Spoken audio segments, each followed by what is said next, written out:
Hey guys, Point Breach at your service, bringing you another commentary today, and this time it's gonna be on something related to next gen. Excuse me, but it's actually gonna be related to the entire market in general. And because I was kind of wondering, like, there's all these new products coming out, and I am downloading iOS 7 right now. This video should be up tomorrow, which is Thursday, so that's why I'm downloading it right now. And I was just wondering, like, how do all the companies and all these different technology and all this stuff that people are gonna get in the holidays and stuff, or even now, how does that affect the market? And I think the market is heavily affected by next gen, obviously, because that's the big one out there. Xbox One, PS4. That's what everyone's gonna be like. Oh, hashtag I'm getting Xbox. I don't like a hashtag. I don't know what's up with hashtagging. It's like weird. Just kidding. I'm not gonna say it's like weird, but I have problems with it because it's just weird. And it's not like you want to do it. It's something that other people start doing, and then you're like, oh, these people are doing, so I must start doing it. And it's nothing really that motivating to get you to actually do it. So that's my problem with it. But anyway, uh, because Sony and Microsoft, are gonna dominate the economy this year, the marketplace. So people are getting Xbox Ones and PS4s. I think Xbox One Day One editions are sold out. PS4 is basically sold out, but you can still get an Xbox One Standard Edition. I would advise against it. I would wait a few months until Titanfall comes out and then hopefully get a bundle with that or something. Because really, there are no Xbox One launch titles that look amazing enough that want me getting the Xbox One. Granted, along the line, Titanfall and Halo are the big ones that really want me getting an Xbox One, but it's nothing launch lineup. I mean, Gran Turismo 5, sorry, not Gran Turismo 5, Forza Motorsport 5 looks pretty good, but I mean, Drive Club looks equally as good, so it's not that impressive. So even if you get PS4, you can still play a really good racing game. So that's one thing. But anyway, how would like other parts like PCs and Apple and stuff like that? Well, we first off we can tell iOS 7 is free, which concerns me because that's basically their primary source of income for Apple. I mean, obviously, we don't know for sure about any confirmed iPad 5 or new iTouch, but still, we do know that iPhone 5s doesn't really have enough features to make me want it. iOS 7 really doesn't because it's free. Most people can easily get their hands on it, but I see how iPhone 4 users won't be able to buy it, but and that does help the market out because iPhone 4 users will have to upgrade to 4S, 5, 5S. So that's their main reason why it's on 4. I'm guessing, but the 5S doesn't really appeal to a guy who has a 5. I've had a 5 for about a year now, and I love it. I love it. It's an awesome phone. If you guys have a 4 and you're upgrading, highly consider a 5 because in the 5, 4 is to 5, there are a pretty good amount of changes. Even though people say it's basically the same thing, but in 5S, there's almost no change. The biggest change for me is the really good processor. I mean, yeah, it's crazy good, but I mean, it's only gonna show up difference in like graphics and stuff like that. So the camera flash looks good. Obviously they change the camera up every single time, and the fingerprints scanner doesn't really appeal to me. I mean, yeah, it's cool. It's a cool feature, but I don't think it's required, and I don't really. I'm looking forward to it. I'm not really looking forward to it. Excuse me. So that's what else is there? I mean, if you think about it, it's another color, but what else is there? I haven't seen any news of anything else.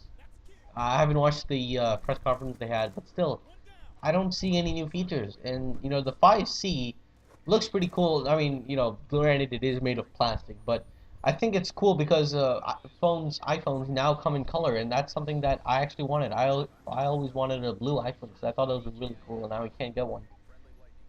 And that's nice, but it's not crazy like screaming out to me that I need a new phone. Like, if you guys are in the market for a new iPhone, I would consider the 5 because it's $100 cheaper. basically. And if you want to pay the full $200 price, I would recommend getting a 32 gigabyte iPhone and downloading all the kinds of stuff that you want, because 32 gigs is a lot. 16 gigs for me right now is pretty plenty enough, but still. And that's my thing. I'm kind of worried for Apple because they're going down the route of change so much in the beginning, and then it's kind of like, yeah, what do we do? And I feel like that's what the next gen is doing too. It's like, how do we affect the gaming community in ways that no one's ever done before? That's they've done it, but it's not important. I mean, obviously, it's hard to improve on the past one, but I mean, all these social features and like downloading fast and stuff, it doesn't really make a difference. For me, I think the Rumble features in the Xbox One is a pretty big thing, because every time you pull the trigger in COD, that's going to show up if you are using vibration. And the better controller technologically, for both of them is much better. And of course, physically the controllers are designed to be more ergonomic and better and stuff like that. But still, there's no real change that demands me, besides the hardware, that I need to get a new console, because it's not. I mean, what else is there? There's nothing crazy that screams out to me or anyone. That's my main concern with next gen. So I feel like it's more leaning towards the games, and that's why.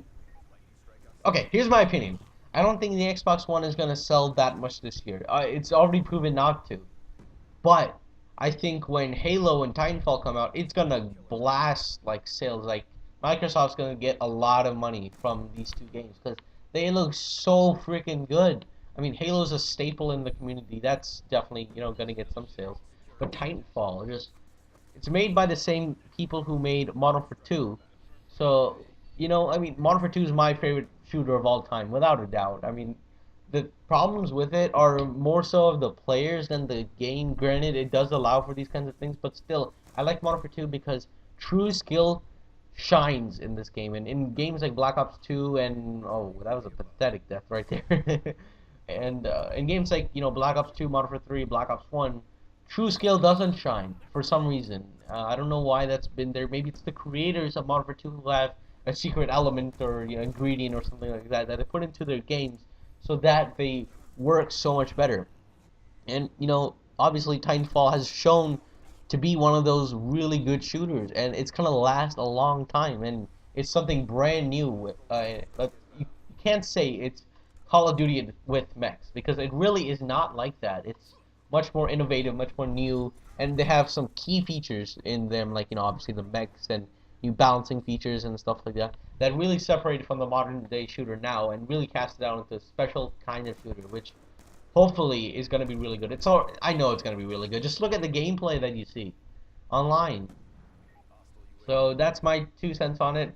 Obviously, we've seen PS4 to be selling really well. I think the highest Amazon got in during E3 week was 2,500 sales per minute. That's crazy.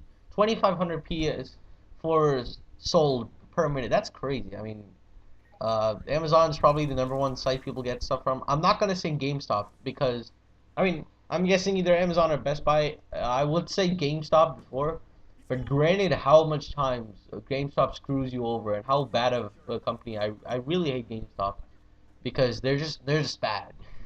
It's pretty self-explanatory. If you get two in a GameStop, then they do start to show their bad sides and how they're super greedy with money.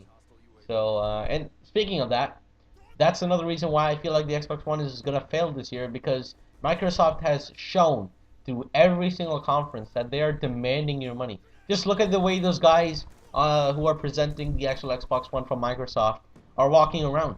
There's this one guy, I forgot his name. I don't remember these guys' names. I know the only guy I remember is like Yusuf Mehdi and Don Matrick, who Don Matrick left. But there's this one guy. He has his head up. Let's say a 90-degree angle would be basically when your back is parallel to your neck, and it's basically flat.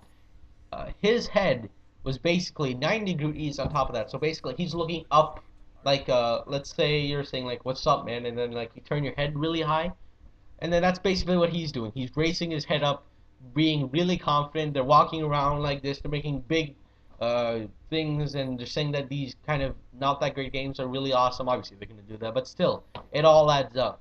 And that's my biggest complaint about this whole genre of kind of economy and how the market's doing and stuff like that. So with that, hope you guys enjoyed the video. If so, then I'm not gonna ask you to do anything because I don't believe in that. Because I am the pure YouTuber, if you're gonna say. So I'm a purist YouTuber. So with that, see you guys later. Hope you download iOS 7 if you can, and see ya. Bye. Peace.